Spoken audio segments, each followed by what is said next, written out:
Hello and welcome to Destroy Before Listening, episode 2, which is a conversation between myself, Pete Byrne, and John Esplen. John has been involved in punk since pretty much the beginning, has run the Overground label for over 30 years and releases a lot of archive and obscure stuff. For instance, he just put out a DD Rowan record. He also did the One Loud label in the 90s, who were responsible for exposing Astro Man in Europe. He also does the site Vinyl on the Net, which is like a huge second-hand list of mainly punk and indie records. And if you're into that sort of thing, just highly recommend checking it out because there's just so much stuff there. And he also does the Wipeout music publishing, whose, I suppose, most notable clients would be the Sleaford Mods. And I finally met him last year after a friend had told me to get in touch if I was ever selling records. And it's just a great bloke, just, no nonsense, straight down the line, old school. And it was great to spend time with him and finally get to speak to him and getting to know a bit more about his past. Please subscribe and share, or whoever may be interested in hearing this kind of thing, just let them know. And you can also follow on Instagram at Destroy Before Listening, where relevant photos and flyers and things will be posted.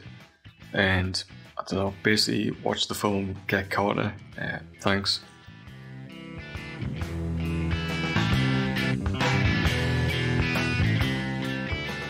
Firstly was to ask about how your initial exposure from living in or growing up in a more rural setting, like Somerset, the West Country, and how you came to know about punk, Sex Pistols, for example, or the first wave of punk bands.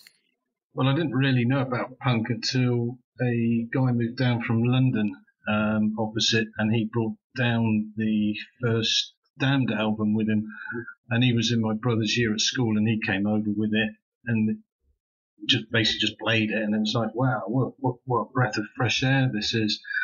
Yeah. And I remember going on holiday and going into a little record shop and buying two singles, and one was The Police, So Lonely, and the other was the Dickies, Either Destruction, and the Dickies was on bright pink vinyl, and I'd never seen anything like it. It just blew my mind, and I loved that record to bits. And that was sort of the start of my record collecting career. But yeah, it was really this guy who moved down from London with these records, these amazing records. And because he was in London, he was on the cutting edge of it all, even though he was probably only about 15.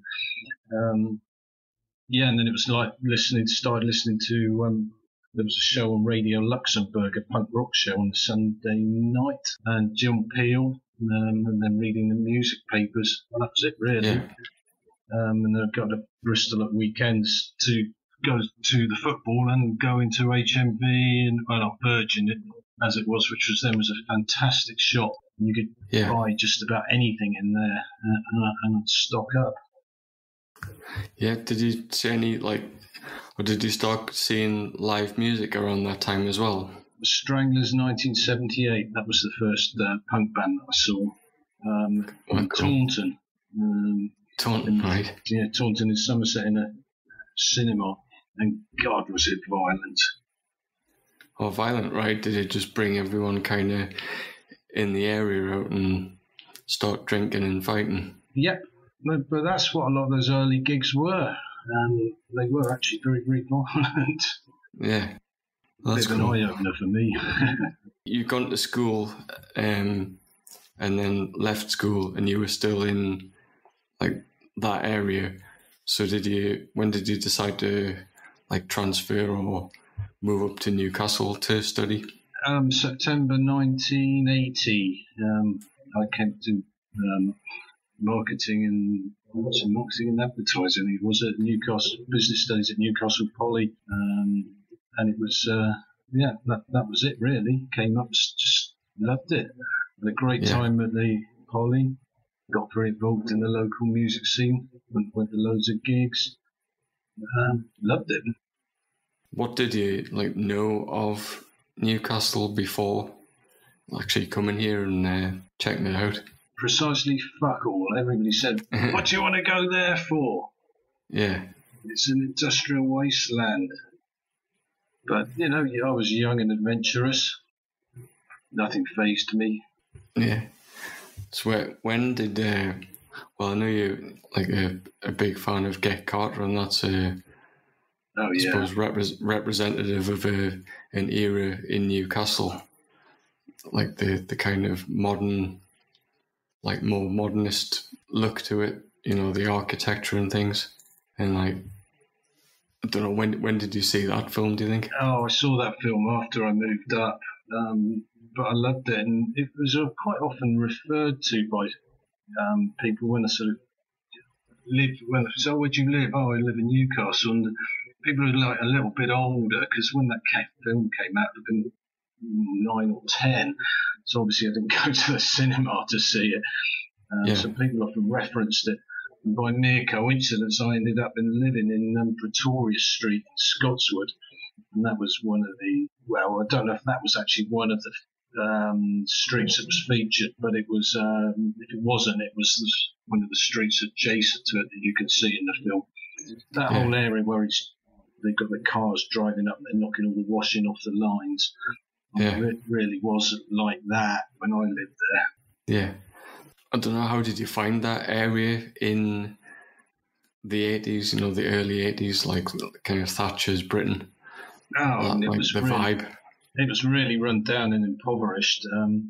People used to say to me, why do you live there? It's really violent. But I actually never had any bother there.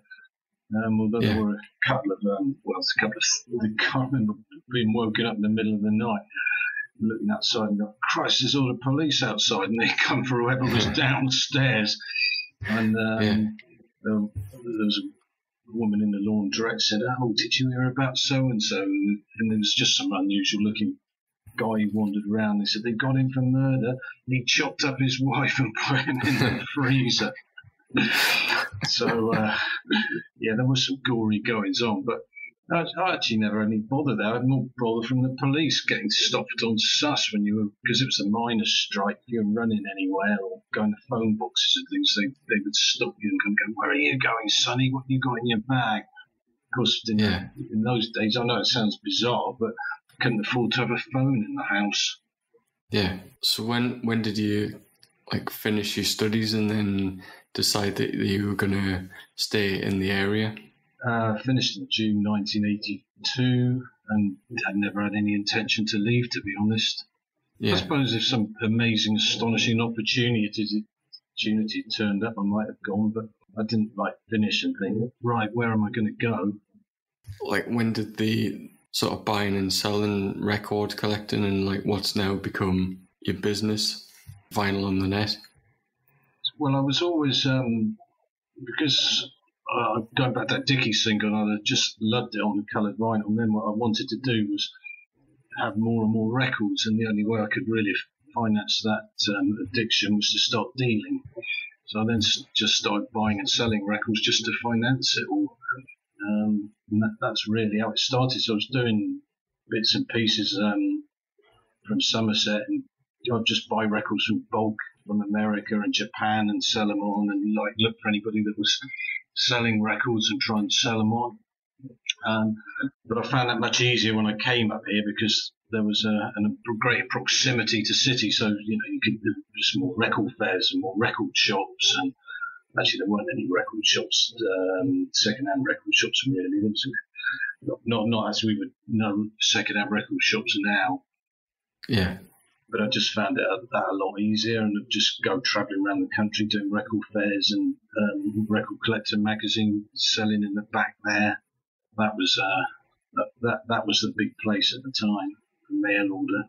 So when did you realise that it was something you could turn into a job, or that there was enough interest from people for it to become something viable? Well, it was never really, it was sort of organic, really. What happened was, because I was travelling around doing record fairs, I got to meet these two guys from Liverpool, and they thought there was this brilliant opportunity to open a record shop in Newcastle. They just thought the city was missing a record shop, so they came up here, and that would be the summer of 1982. And they knew me, and they said, they were older, really. One of them was into prog rock, and one of them was into Northern Soul. They said, we need someone who knows something about punk and modern music. Would you come and work for us in the record shop? It's called the Record Box in Waterloo Street. And so I did. So I had my own little business, and I had worked from them. Yeah, and that's sort of just how it started. And then over the years, it sort of expanded and expanded. What were the reasons, or when did you decide it was an idea to start Overground? That was 1987, and if I recall, it was Dan Tracy from the Television Personalities who said to me, "Oh, Dan, you should reissue 14th Floor." And he went, "Why?" "Oh, lots of people want it. It's highly collectible." And he went, "Well, why don't you do it?" And I kind of went, well, he's thrown down the gauntlet. Didn't have a clue what I was doing. Not the faintest idea whatsoever. But just thought, well, hang on a minute. If there's a demand for it, I must be able to sell these things. And that's really how it started. I mean, you must have seen a lot of labels come and go in the time that you've been doing your record label. Why do you think that is? Or how have you kept the sort of momentum, the interest? Well, people either start... I found that people either start record labels for two reasons. One, because they absolutely love the music and they want to kind of be involved in it. And it just becomes, to them it's a glorified hobby. And you can keep it going if you want to do that. But the other people who think that they're going to get rich quick soon realise that it really isn't like that. And it's a lot of hard work for a lot of non-payment of stock and letdown and disappointment. And they soon wear thin of it. Why do I continue? Well, I enjoy it. I love it. I don't rely on it as a source of income. If we make any money, great. If we don't, it doesn't particularly matter. And I'm just too belligerent to give up. Yeah. So what would you say is the highs and the lows, like the big selling or the biggest selling releases, and then ones that are just more... they're just so obscure that people kind of pass up on them? Well, what's really changed, Pete, is at one time when, say, CDs were in their heyday, I could have sold 1,000 CDs by absolutely anybody. But now, I would get the CD market's gone, but... it's a suicide mission, I think, now, if you would press 1,000 CDs. We have with Steve Ignorant, Slice of Life, but most artists I don't even do on CD, but some of the recent things we've done on vinyl are just 300 copies. Now, they would have been 1,000 years ago, not on vinyl, but 1,000 CDs. Or in fact, they would have been 1,000 vinyl back in the 80s until CDs took over, and then it would have been 1,000 CDs. But, they're down to 300. So the big change that I've seen is that the quantities have really dropped. And some of the things that we did, we did thousands of copies of things like the Dickies single and a Richard Hell single that you just can't possibly sell 3,500 or something like that. You just couldn't sell. They sold easily. You just couldn't sell that number now. You've got major label artists who, biggest artists in the world who might get there, but any indie artist, who does 1,000, that's a real result, a massive result. And some of the albums that we did just sold what would have sold 5,000, then you'd be lucky to sell 1,000 of now. Yeah. So the market's much smaller. As in personal highs, I suppose for me it was putting out the Dickies Just Say Yes single and managing them for a while, because when I started the label, my ambition really was to make the whole thing go full circle. And it kind of started with the Dickies, so I thought it would be good just to end it with the Dickies, but be involved with the Dickies. So I was going to ask about that, like your kind connection to the Dickies and how you sort of, well, you kind of revived them in Europe? Would that be like a correct thing? You know, like bringing them over? Yeah. Jumped on a plane and went over to Los Angeles and stayed with a friend who had a friend who knew them, and just went round and went, look, you know, you guys should come back to the UK. You know, you need to do something. You know, guys need to come back here. There is demand. Let's put something out and get a tour going. And they were really up for it. That was 1990, and they hadn't been, I can't remember now, 10 or 11 years since they'd last been in Europe. Do you still have any involvement with the Dickies these days? No. Otherwise, other than when they come over and play, I was pop along. We have a chat and reminisce about old times. Another thing I was interested in was your involvement with One Louder as well. Oh yes, One Louder Records. That started. So Overground was going, and we were importing lots of records at the time. We had our own distribution arm, and we were bringing in, like, we just bring in American punk stuff and these unknown labels like Sub Pop, and just ring up a few shops and basically flog them. And on some, I remember going, look, ringing these shops up and going, so there's this Nirvana single, this band Nirvana, it's absolutely brilliant, you should take some. And there's this Smashing Pumpkins band, they're going to be big. Yeah.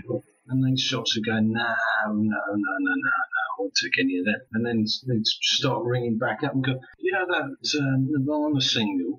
You haven't got 50 copies, have you? And you're just laughing at them, going, no, you know, look, you had your chance. We told you about this.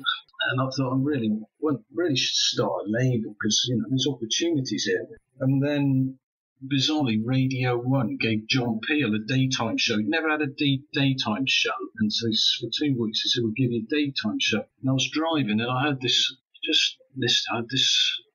band playing. I thought, wow, that is fantastic. And I stopped, and when the song finished, he announced who they were, and I wrote down the name of the band, and the band called Astro Man.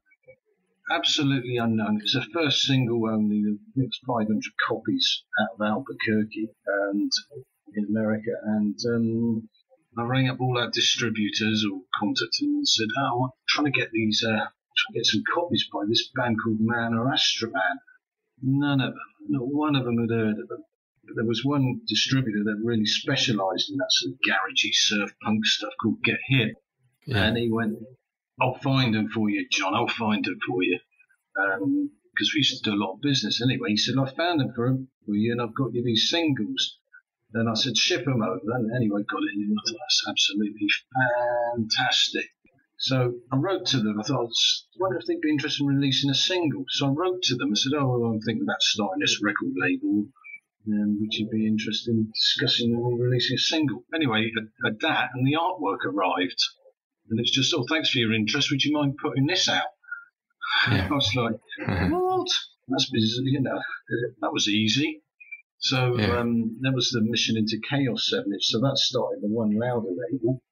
And I put it out, and I just sent it off to 5 DJs, and 4 of them actually rang up and went, that is fantastic.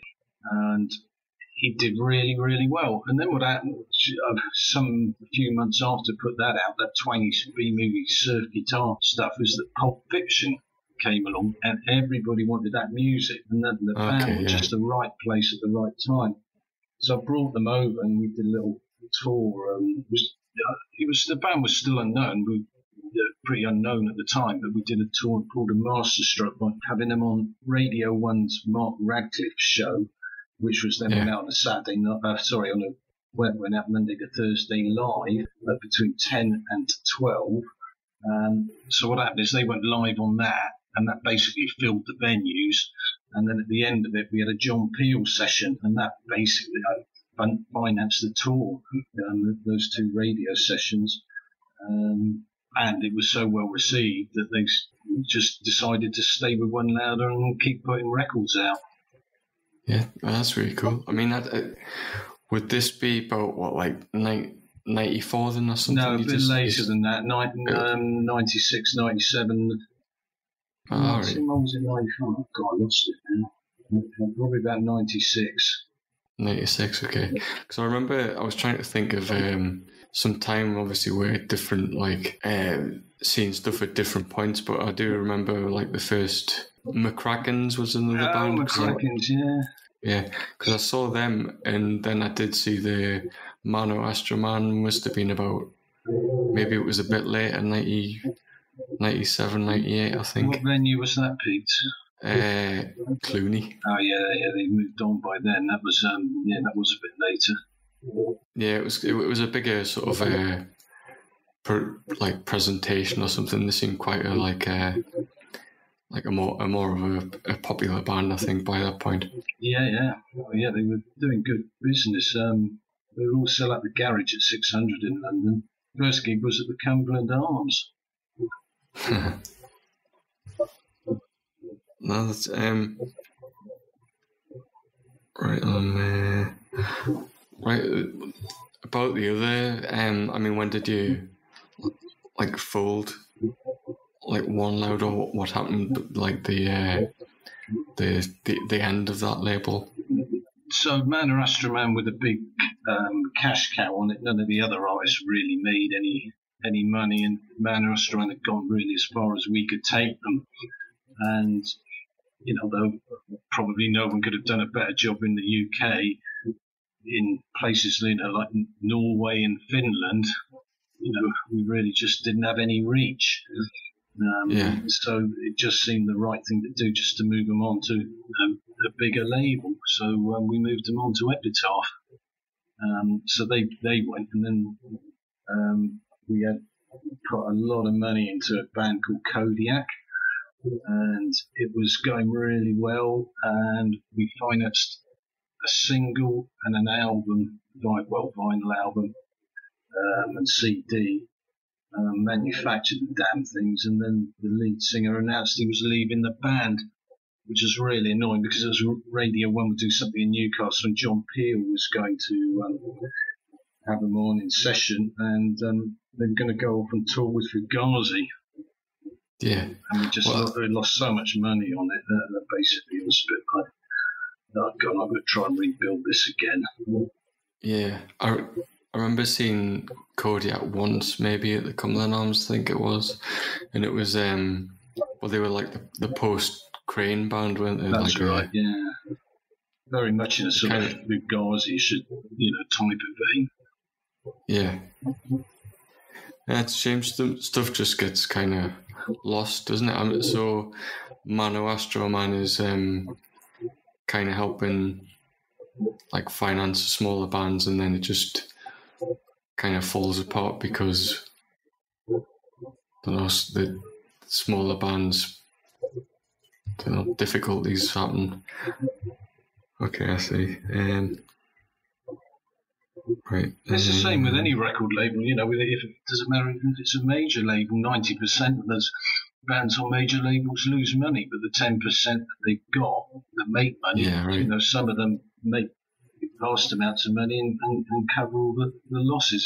It's not as severe as that with independent labels, but you just need a few that you put a lot of money into and that don't happen. And there's some, and I've seen that happen with so many labels. And also the other thing is that a lot of them will invest. What happens is an artist does very well, and then they go, right, we need to step this up, therefore we need to step up all the promo activity, and it just doesn't happen. I remember Censor, who were on Ultimate, and the first album sold, this is in the days where things really sold something like 76,000, I think it was.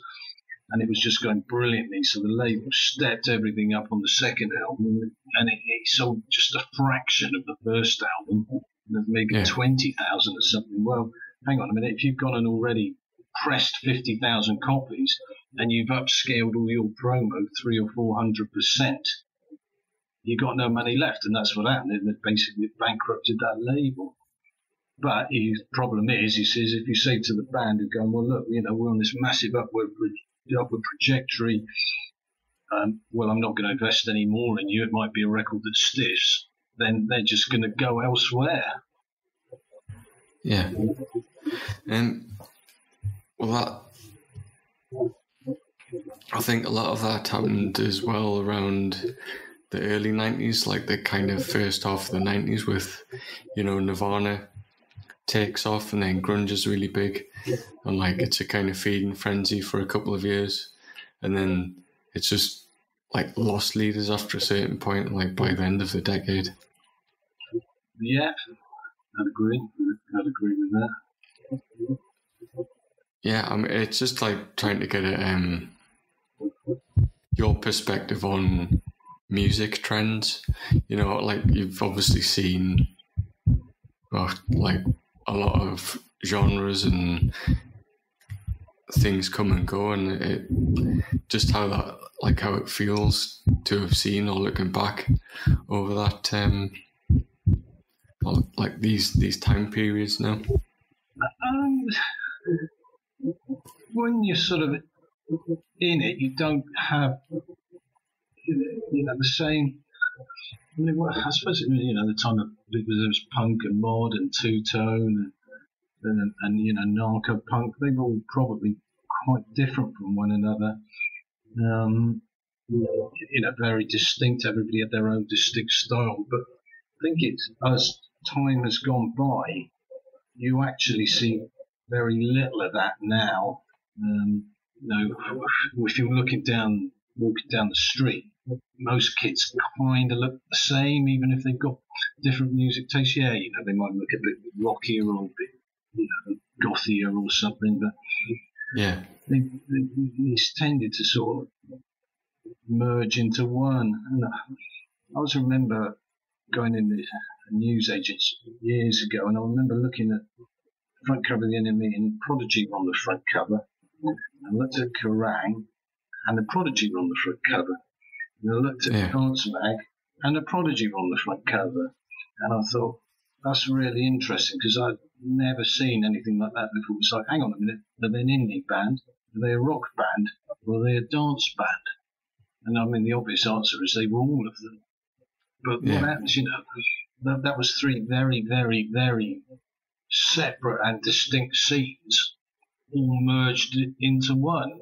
They just sort of morphed. And that's pretty much really how music has remained. I mean, you get your subgenres like grime or trap or whatever now that are coming along. But if you looked at a kid, could you say, oh, he's a grime kid, which, you would say if he was a sort of psychedelic kid in paisley shirts and things, you go, oh, he's into psychedelic, or if he's drapes and a brothel creepers, you go, oh, he's into rock and roll. You just wouldn't really know, would you? You just would have no idea. And so like identity is the identity has changed completely. Yeah, and I think the scenes have sort of pretty much gone, really.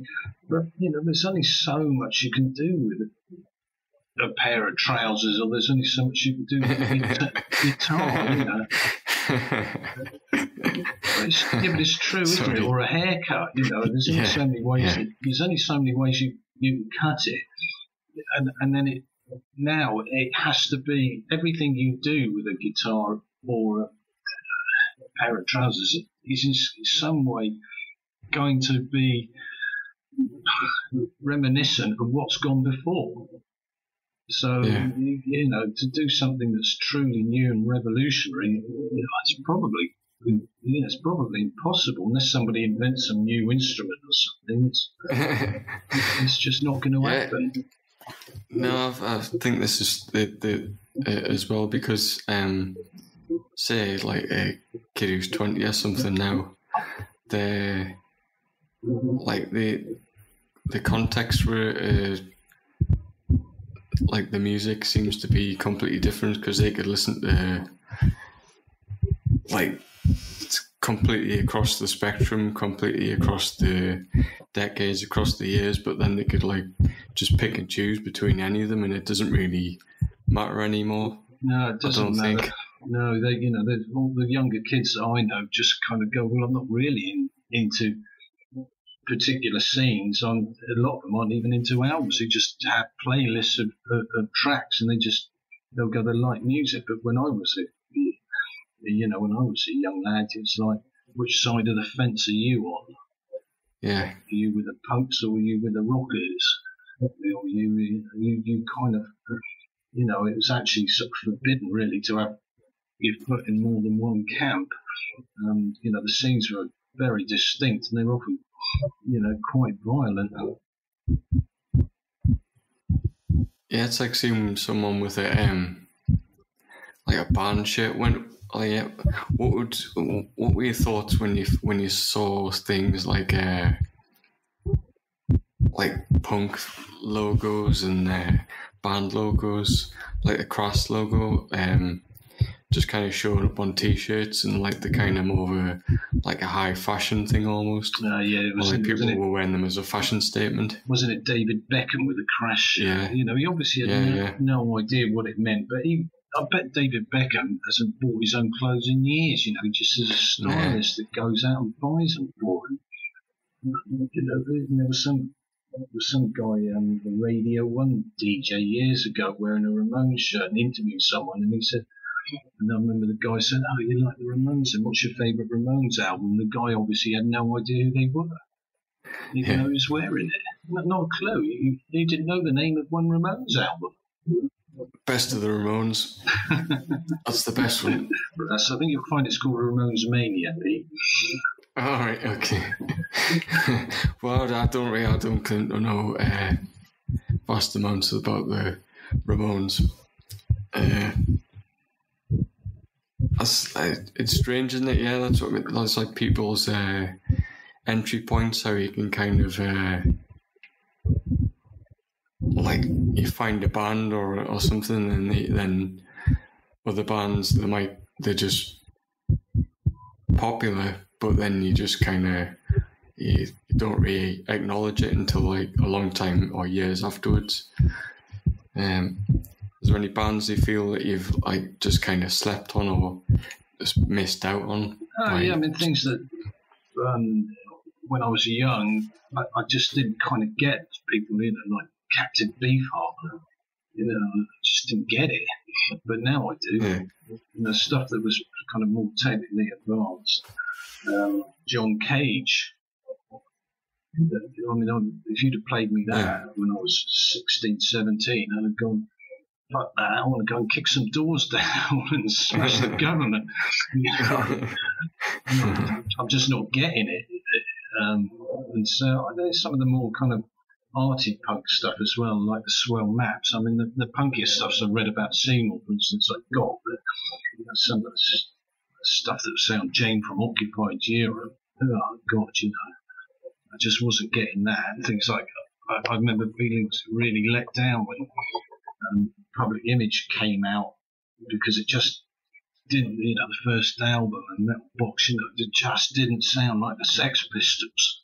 Yeah. I mean, you couldn't pogo, obviously the track Public Image, these weren't songs you could pogo to.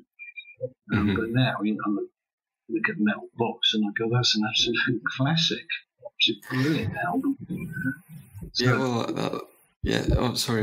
There's just on that note about the Ramones,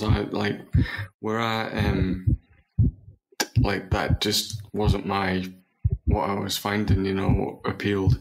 Like when I heard the first Public Image album in like Metal Box, I was just fucking, this is the stuff. Like, the more the post punk was what turned me on to things, I think. But yeah. So you haven't got the Ramones then? That's such a shame. I absolutely love the Ramones. They'd absolutely be in my top handful of bands. I think that, like a lot of people, it's the same with Stooges, isn't it? Yeah. I do. I certainly do like the Stooges. But that's a fairly short career. Yeah.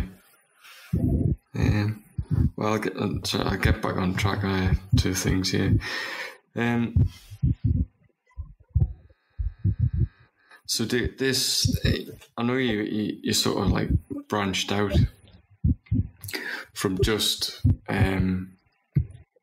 like a label and promotion, and you went into more like the contract side and publishing. Not. This is with.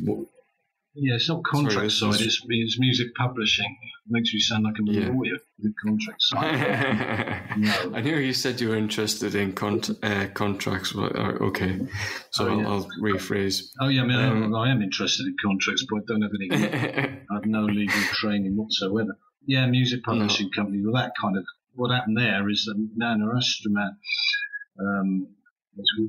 As I said, we had gotten loads and loads of radio play, and my brother actually is a music business lawyer, and he said to me, "Oh, that did well, that Astro Man record. How did the tour do?" And I said, "Oh, the tour did really well. It broke even." And he went, "Oh, yeah, but there'll be a lot of money in the publishing from the radio." And I went, "No, that's about much." And he said, "Have you got a report?" And I went, "Yeah." And we worked it out when we looked at it. It was about $1,500, which was £1,000 then, and that was exactly what it cost to fly the band over. So I said to the band, "Here, I'll go and get this money from the radio, from your publishing." And they went, "What's that?" And I went, "I don't know, it's some sort of dark art that exists." And they said, "Well, we don't know what it is either, and we trust you. You sort it out." And I went to my brother and I went, "I haven't got a clue what any of this is." And he went, "You're going to do more of this touring with bands?" And I went, "Yeah." And he said, "Really, you should do it then." And so started up the company. Yeah, another company. I started not having the faintest idea what I was doing. And it just sort of ticked over nicely. It built slowly. Things were moving along kind of, I don't know, steadily over the... And that was when that happened. That started in 96. And then a friend of mine who was a bus driver, he rang up and said, "I've got this band, John. I think you're really going to like them. Have you heard of them? They're called the Sleaford Mods." And I'd never heard of them. And he said, "Can I send it up to you?" And I said, "Yeah, of course you can, Steve." So he sent it up. And I played it the first time. I went, "What the fuck is this? This is nuts." And I played it again. I went, "That is fantastic. I really like that." So I rang him and said, "Yeah, Steve, I'd love to get involved. How can I help?" And he went, "Well," I said, "I don't normally do this kind of thing, and I've done 300 copies, and I want to be able to sell them so I can get my money back to do my next release." And I went, "You're right, your ambition is to sell 300. He went, yeah. If I could sell the 300, that would be fantastic." And I went, "Right." It's a bit of a low ambition level. Anyway, I suppose the rest, as they say, is history. I met them, started working with them, and just basically helped them with all the promo and introduced us to some of the right people. And it got motoring, and then at that point it was like, all right, need to take this more seriously, do it full time, have staff in an office. And we've been still work with them to this day. Absolutely fantastic guys.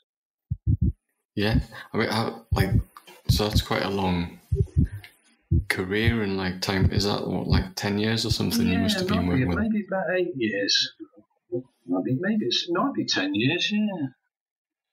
Good question. That don't really know. It started with Austerity Dogs. Andrew had not long been Jason. I can't remember now what year that was. We played a gig in Newcastle. The time they sort of went out on tour, and it was at the Time Bar, and it was free. Okay, right. It was, I wouldn't have been more than 30 people there. Absolutely fantastic. Never seen anything like it. It was brilliant. And now, of course, selling out. We sold out the Boiler Shop in Newcastle last time. I went down to London and saw Hammersmith Apollo, which is I think it's 5,400 people.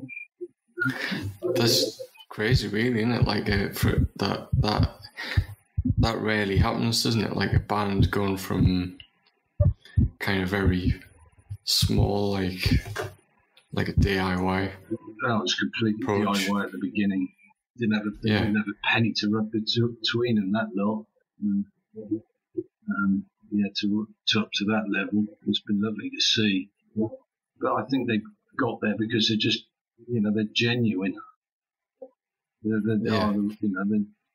no pretense there. They're the real deal.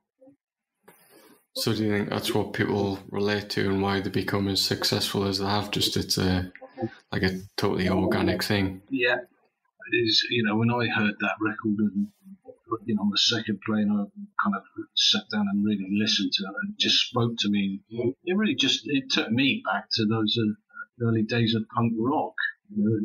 Yeah. Whether it was Steve Ignorant or T.V. Smith, or Paul Weller or Johnny Rotten or whatever, it just spoke to me.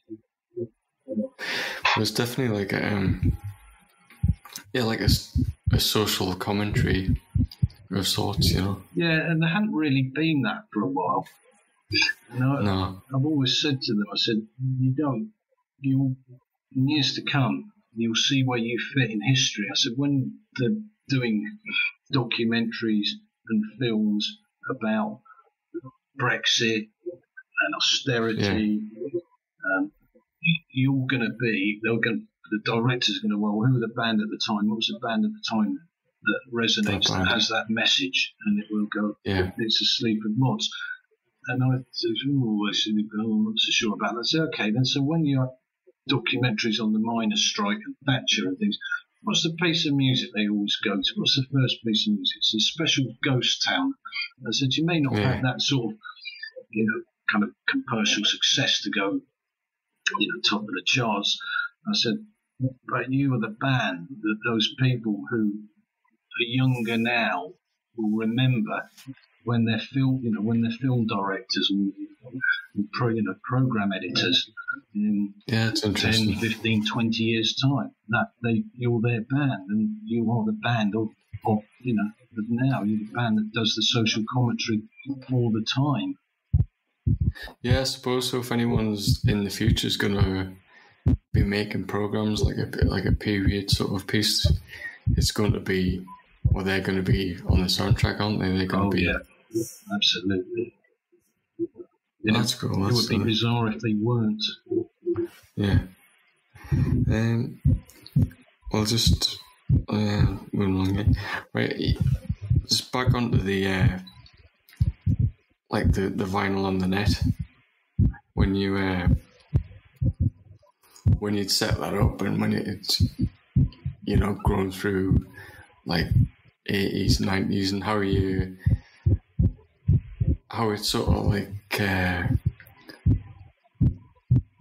the opportunities you saw when the internet came along to help promote your business. Well, to me, it seemed like a logical step. I did get on it quite early. I just enjoyed the concept of the internet. We at the time when we were doing with the record label and the radio plugging company and the publishing company, we were always online wherever possible. And in those early days there wasn't that much up there, but I just thought, this is great, and what a fantastic interface for people around the world, because that was the appeal to me. You weren't just going to sell records to somebody standing in front of you at a record fair in Newcastle. We could plug them to somebody in Australia or Canada or Sao Paulo. And I just really liked the idea of it. But I think, those early sites were just, they looked like pages of text is all they were. Like going back to Record Collector, that's all that happened. Just sort of standalone lists that you would just look at.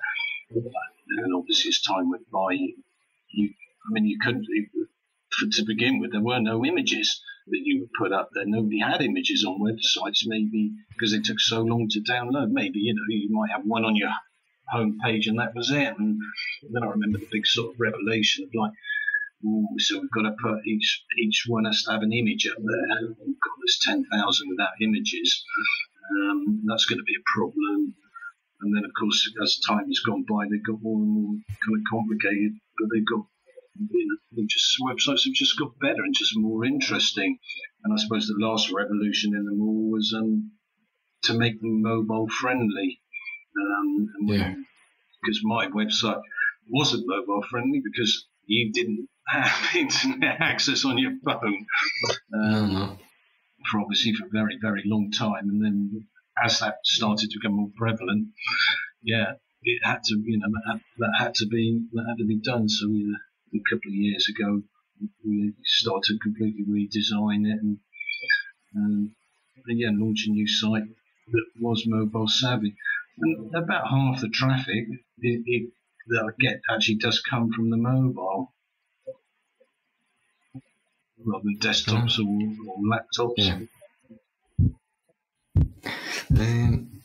Because the other thing I was going to ask about as well is because you've had some like bigger clients, I suppose, people that you sell like the big stuff to, because I know Henry Rollins has bought stuff from you as well, hasn't he? But huge collector, and he always comes in as a little visit when he's in Newcastle. All right, yeah. Not sold directly really to many celebrities. What a lot of them do is they don't put their name to anything. They have somebody who acts as an intermediary, and those people do it all. Okay. Right, I'm gonna Dinosaur Jr. He's been around. He's a really good punk stuff.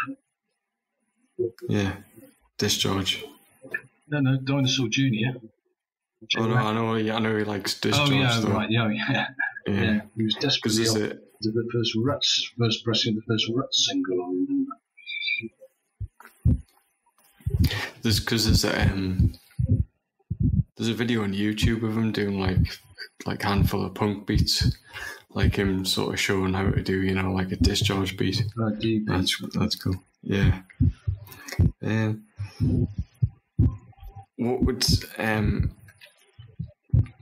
What's your kind of biggest like regrets? Over the years, you might have passed up on a few things that you just like haunt you. I know, like we'd mentioned that the other week, but the signed Joy Division poster.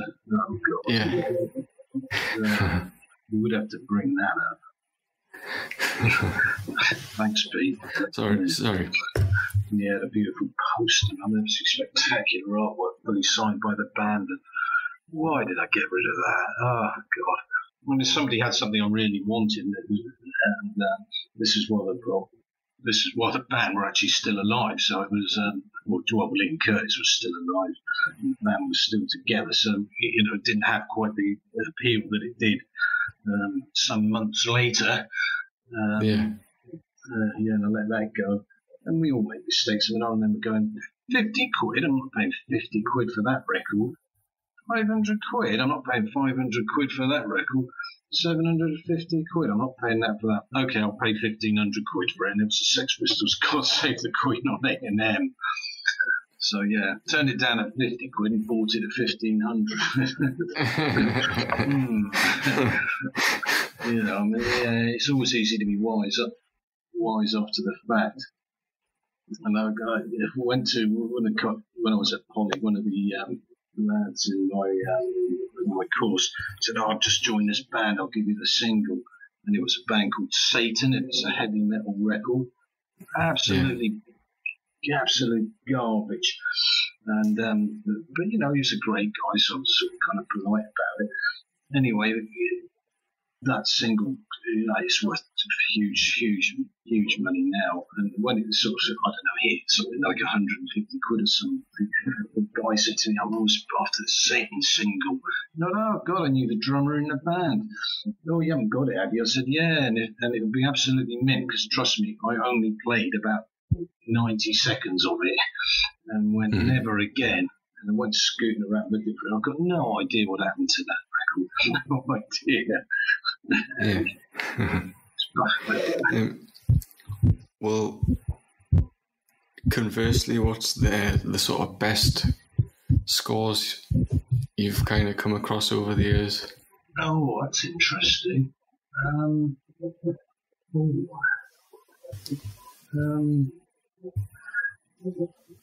I suppose really it's not it's the things that unlikely kind of things. Well, yeah, I do have some one-off things, like jam acetates that got different versions on and were never released, or wire sleep proofs and boys sleep proofs and Generation X sleep proofs for things that for releases that they then change the artwork on. There's test pressings that have got different versions onto the finished ones. But I suppose the things that I was most enjoy really is the posters, and some of the sort of posters that I've got. They would be, I mean, to the day, they're my favourite things because, you know, they're up on the wall and I see them every day. You know, so Sex Pistols 100 Club flyers and signed Susie artwork that's up on the wall, Hong Kong Garden, you know, things like that. I just love it. Love it. Yeah. And I would, you know, would never want to really get rid of those. But record-wise, I mean, there's probably not one. I'm trying to give if I've ever got anything. I mean, I found singles for 50p that have been worth £100 or whatever, but there's no. Yeah. I've never found that sort of. I don't know, the kind of thing you perhaps see once a year on Antique Roadshow or something. You know, you can't found this for £1 and he sold it for 5,000. You know, I do know people who pay. You know, I remember buying a Misfits Bullet single off a guy for £100, and he just would not be the kind of guy who would have this. And I said, God, do you mind me asking where you got this from? He said, yeah, I got it for 5p from a car boot fair. I was thinking, what? 5p from a car boot fair? And I just gave him £100 for it. You know, so things are out there. Is, like, I don't know, is there anything left that you really like have to have still? Like, you know. Not that I'm that bothered about. There are some posters that I really like, but there's not any real. I mean, there's things I haven't got. But to be honest, you know, I'm not going to pay £3,000 for a Misfits Cough Cool. No, I'm not. I mean, there's other records out there with, you know, first Necros or some single. You know, they just, I'd like to have them big, but they don't mean that much to me. So I'm not really that bothered. But every so often somebody turns something up, you know, like the Generation, their first.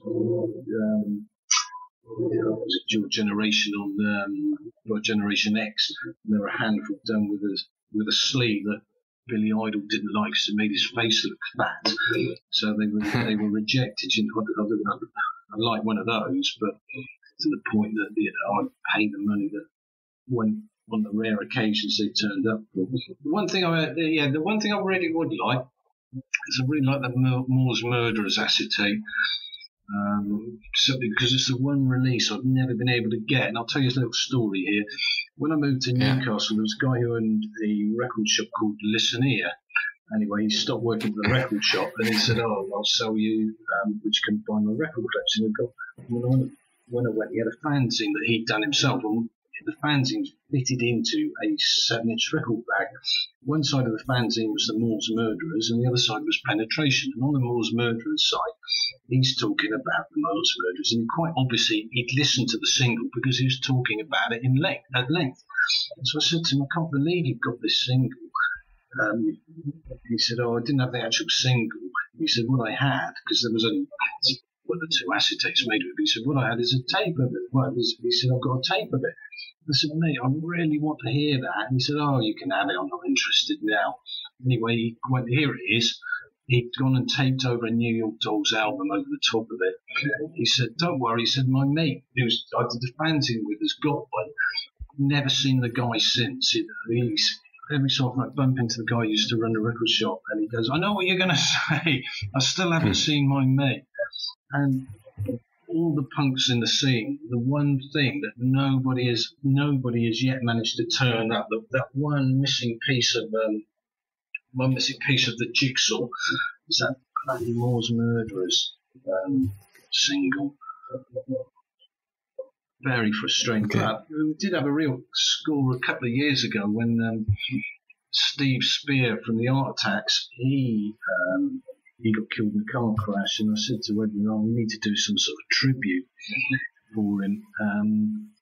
Would be great if we could get the unreleased Art Attacks single. And he said, I'm not going down that route again. When I did the Art Attacks Outrage and Horror compilation, we went to fantastic lengths to try and get a table, the original acetate of it.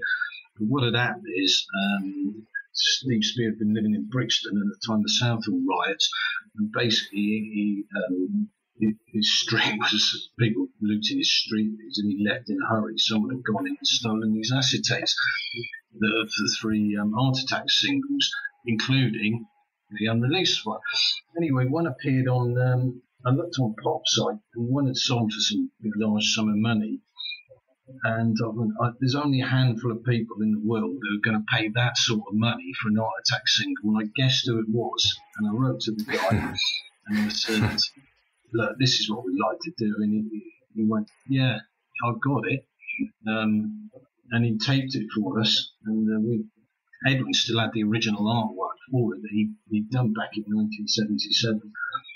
This is Savage Pencil. Yeah, so he sent it to the guy who had the acetate service all together.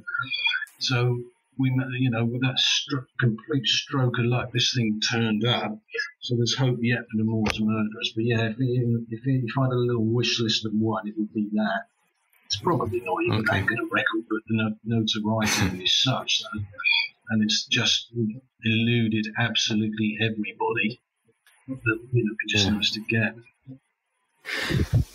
How do you feel like these days, most things, it's moved from that physical, like the physical thing you were talking about that you have to have and whatever, into like just zeros and ones, something that's like digital, it's on your computer or your phone or wherever? I'm ambivalent about it. If people want to own it, they'll own it, and if they don't, they don't. It's just, if you're a collector and you really love something, great. And if you just enjoy music for the sake of it, fine. I mean, I'm like that with film. I enjoy watching a film, but apart from Get Carter, I don't really own any.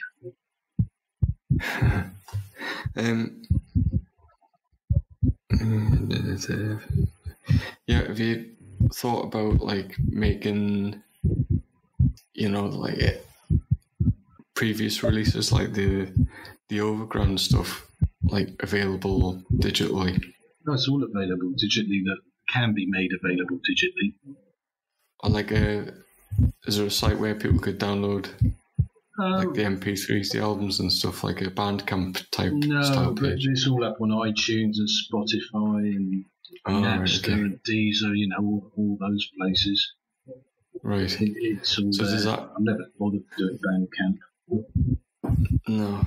Well, it might be an idea to kind of, because I know people earn more direct cash, because I don't know what sort of the returns on streaming music are for something of that scale, it's minimal. It's pretty minimal, marginal. That older audience doesn't really do it much. It's there, and we earn a bit of money out of it. I say to the bands, if you want to put it up on Bandcamp, guys, you do it. You can earn from it. Okay. I have no problem with that. And a lot of them are. The Cravats and people like that are pretty active on Bandcamp. But it's up there. It's out there for people if they want to watch it. If they want to listen to it. They can. And there's links on the Overground Records.co.uk website. There's playlists for all the material on Spotify that is up on Spotify. Some of it, for various reasons, isn't up on Spotify. Right. The vast majority of it is. Okay. The last question is, I'm just interested, like how you've avoided like becoming so like, you know, a lot of punks and things and that style of that end of music, like people just become burned out and jaded, you know, and like, but you've been kind of like, you seem to have the same enthusiasm like over the decades really, and just how you've like what keeps you involved or enthusiastic about what you're doing. Well, if I only listen to like old music, I think I would absolutely get burnt out. But because doing the music publishing work with a lot of new bands, and they're not just punk bands, they're across, you know, variety of genres, they're just like punk music.